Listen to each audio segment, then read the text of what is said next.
Hello friend, তোমরা দেখছো তোমাদের প্রিয় YouTube channel exam guide by Nitu.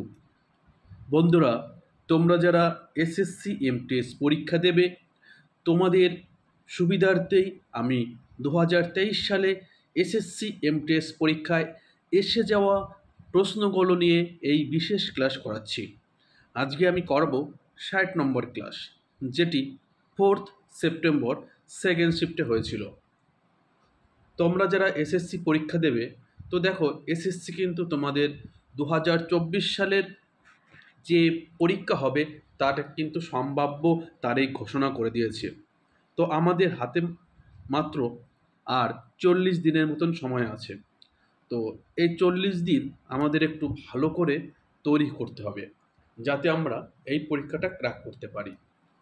তো বন্ধুরা, ভিডিওটা দেখে তোমাদের কারো ভালো লাগলে অবশ্যই একটু লাইক করে দেবে। চ্যানেলে নতুন হয়ে থাকলে অবশ্যই চ্যানেলটি সাবস্ক্রাইব করে দিতে হবে। তো চলো শুরু করি প্রশ্নগুলো। নোয়ামুন্ডি এবং গোয়া লৌহ আকরি কোন রাজ্যে অবস্থিত? নোয়ামুন্ডি এবং গোয়া লৌহ আকরি কোন রাজ্যে অবস্থিত? তো এটি ঝাড়খণ্ডে অবস্থিত। কোথায়?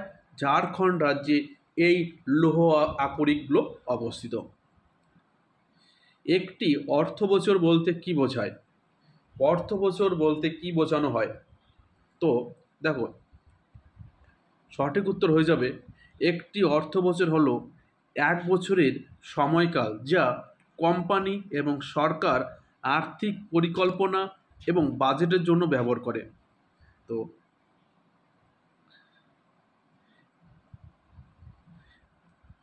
সঠিক উত্তর হয়ে যাবে ক, একটি অর্থ বছর হলো এক বছরের সময়কাল যা কোম্পানি এবং সরকার আর্থিক পরিকল্পনা এবং বাজেটের জন্য ব্যবহার করা হয়।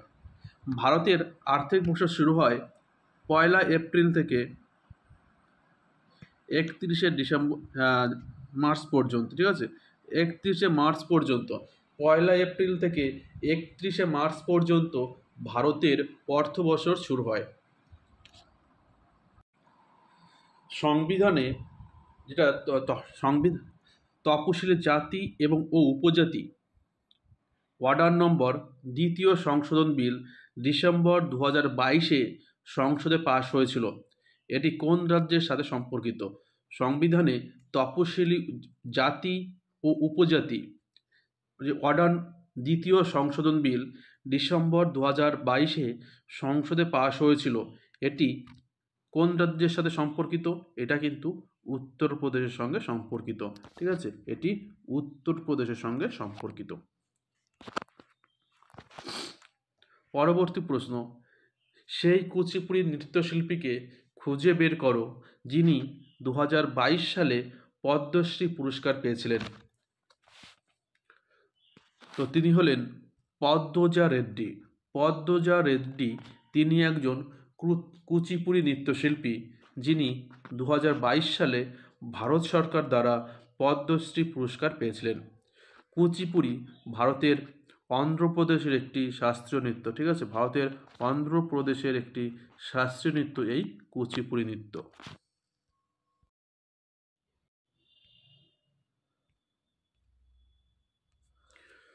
বুদ্ধ পূর্ণিমা একটি পূর্ণিমা তিথিতে অনুষ্ঠিত হয়। এটি হিন্দু মাসের কোন মাসে পালন করা হয়ে থাকে? বুদ্ধ পূর্ণিমা, তো এটি কিন্তু বৈশাখ মাসে পালন করা হয়ে থাকে। বুদ্ধ পূর্ণিমা বৈশাখ মাসে পালন করা হয়ে থাকে। বুদ্ধ পূর্ণিমা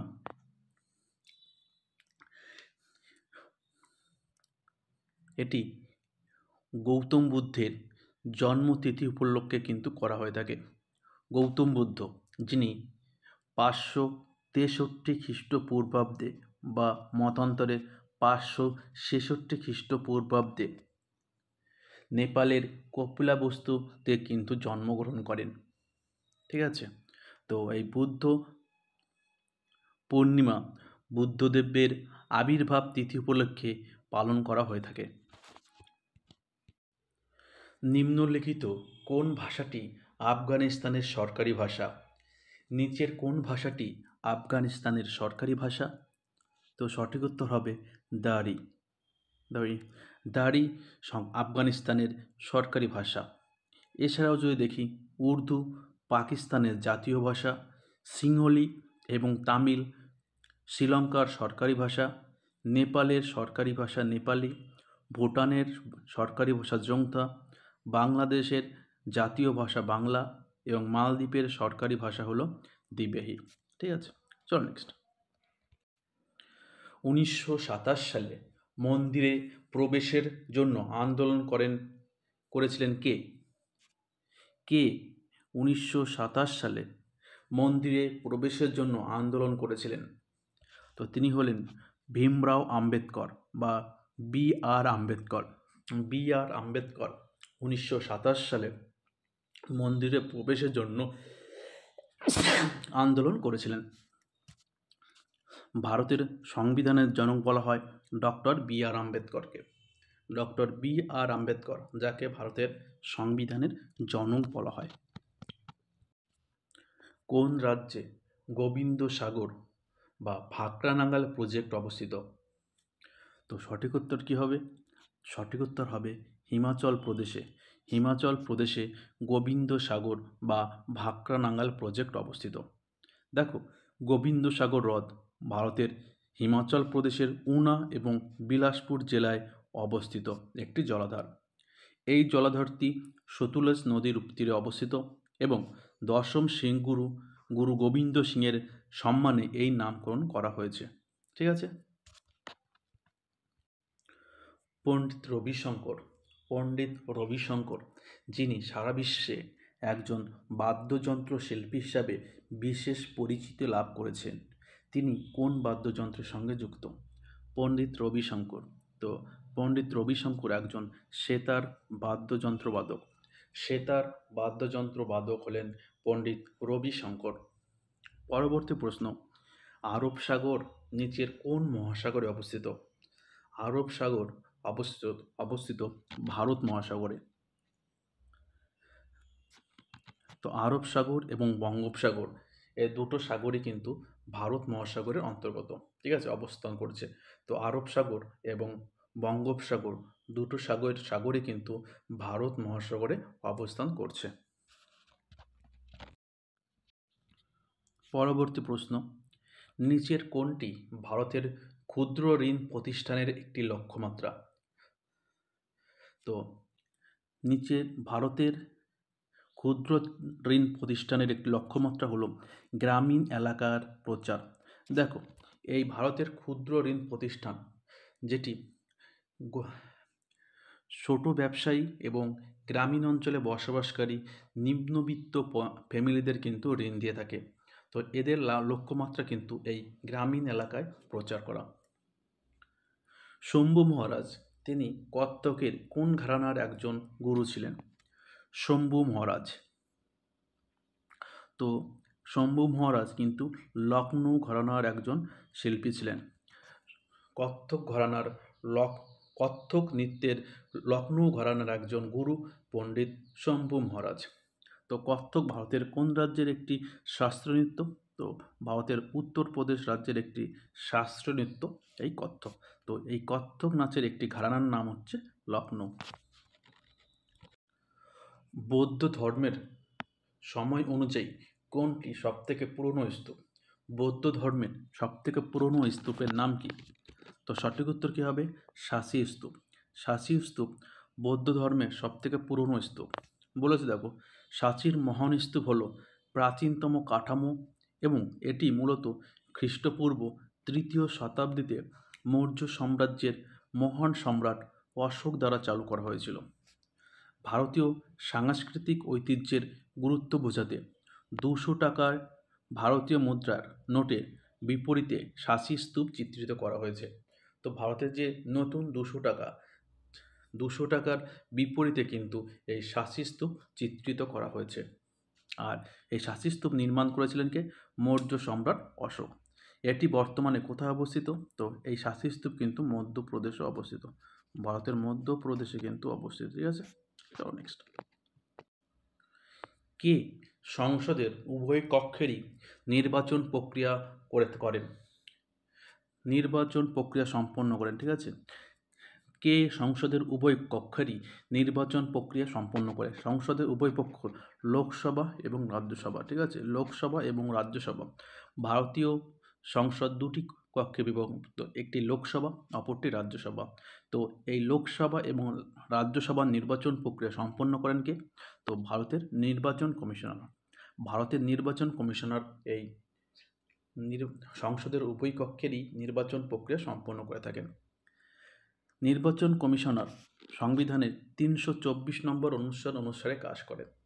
নির্বাচন কমিশনার সংবিধানের 324 নম্বর অনুচ্ছেদ হিসাবে কাজ করে অনুসারে 25শে জানুয়ারি 1950 সালে নির্বাচন কমিশনার গঠন করা হয়েছিল। বর্তমানে প্রধান নির্বাচন কমিশনার রাজীব কুমার। কোন বছরে পানিপথের তৃতীয় যুদ্ধ হয়েছিল? পানিপথের তৃতীয় যুদ্ধ হয়েছিল কত সালে? তো সঠিক উত্তর হবে 1761 সালে পানিপথের তৃতীয় যুদ্ধ হয়েছিল। দেখো, আহমেদ শাহ আবদালি এবং মারাঠাদের মধ্যে এই পানিপথের তৃতীয় যুদ্ধ হয়েছিল। আহমেদ শাহ আবদালি এবং মারাঠাদের মধ্যে হয়েছিল পানিপথের তৃতীয় যুদ্ধ 1761 সালে। পানিপথের প্রথম যুদ্ধ 1526 সালে হয়েছিল, যেখানে লোদি রাজবংশের ইব্রাহিম লোদি এবং মুঘল সাম্রাজ্যের প্রতিষ্ঠাতা বাবরের মধ্যে সংঘটিত হয়েছিল। পানিপথের দ্বিতীয় যুদ্ধ হয়েছিল 1556 সালে মুঘল সম্রাট আকবর এবং হিমুর মধ্যে।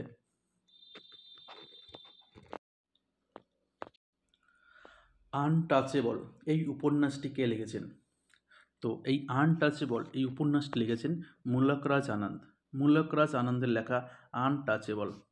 মুলকরাজ আনন্দের আরও যেসব উপন্যাস রয়েছে সেটা coolie, two leaves and bird, the village, across the black water, the sword and the sickle, the private life of an India prince, the old woman and the cow এবং দ্য রোড।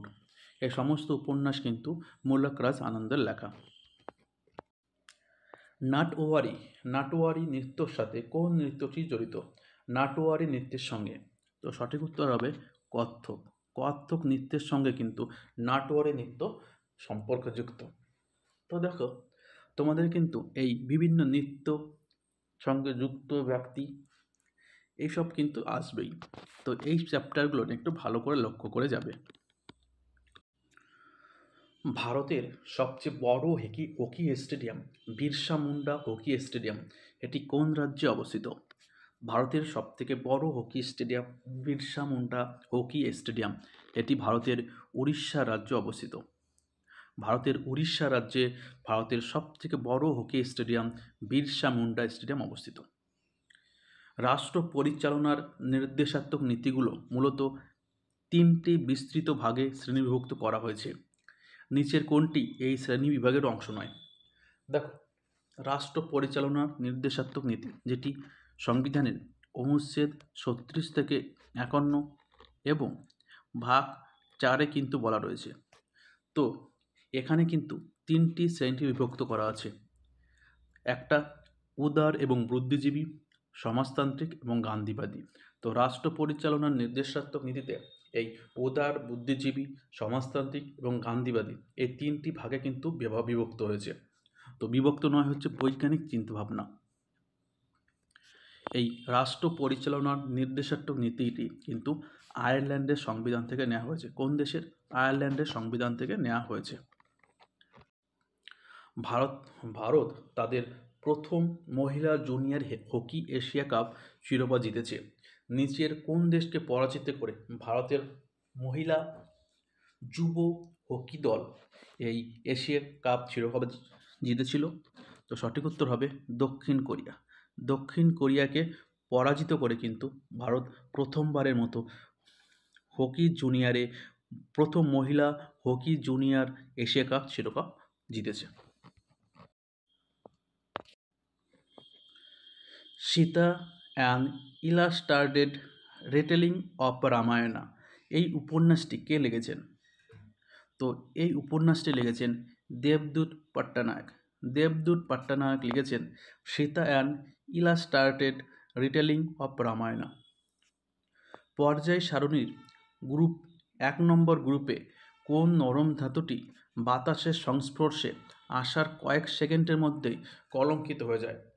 পর্যায় সারণী group 1-এ কোন নরম ধাতুটি বাতাসের সংস্পর্শে আসার কয়েক সেকেন্ডের মধ্যেই কলঙ্কিত হয়ে যায়? তো এটি হয়ে যাবে সোডিয়াম। তো সোডিয়াম কিন্তু এই কলঙ্কিত হয়ে যাবে। তো সোডিয়াম কেরোসিনের নিচে কিন্তু রাখা হয়। সোডিয়ামকে কিন্তু কেরোসিনের নিচে কিন্তু রাখা হয়। তো এরকম আছে, কোন ধাতুকে কেরোসিনের নিচে রাখা হয়?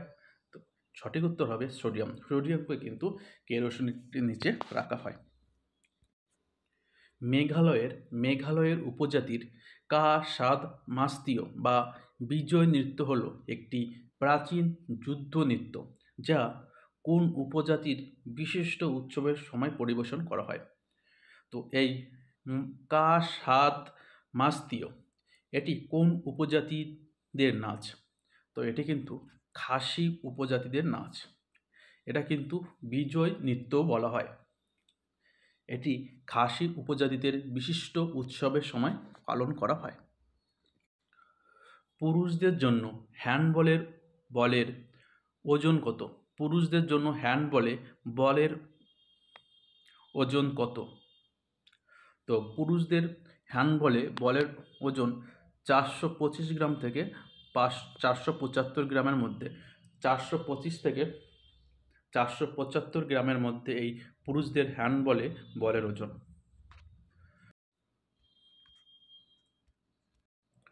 সুস্থ রোগ প্রতিরোধ ক্ষমতা, কম আলো দৃষ্টি এবং স্বাস্থ্যকর ত্বকের জন্য কোন ভিটামিন প্রয়োজন হয়? শরীর সুস্থ রাখতে, স্বাস্থ্যকর ত্বক এবং কম আলোতেও দৃষ্টি, রাতকানা যে রোগটা হয় বলে। তো কোন ভিটামিনের প্রয়োজন হয়? তো সঠিক উত্তর হবে ভিটামিন এ। ভিটামিন এ, এই রাতকানা রোগটি কোন ভিটামিনের অভাবে হয়? ভিটামিন এর অভাবে। ভিটামিন এর রাসায়নিক নাম কি? রেটিনল। তো এই ভিটামিন এ কিন্তু শরীরের রোগ প্রতিরোধ ক্ষমতা বৃদ্ধি করে, স্বাস্থ্যকর ত্বক দেখবে টান উজ্জ্বল, ঠিক আছে? তো বন্ধুরা, ভিডিওটা এই পর্যন্ত। ভিডিওটা ভালো লাগলে একটু লাইক করবে, শেয়ার করবে। তো এখনকার মতোই বিদায় নিচ্ছি, আবার দেখা হবে পরবর্তী ক্লাসে। ততক্ষণ ভালো থাকবে, সুস্থ থাকবে। ধন্যবাদ।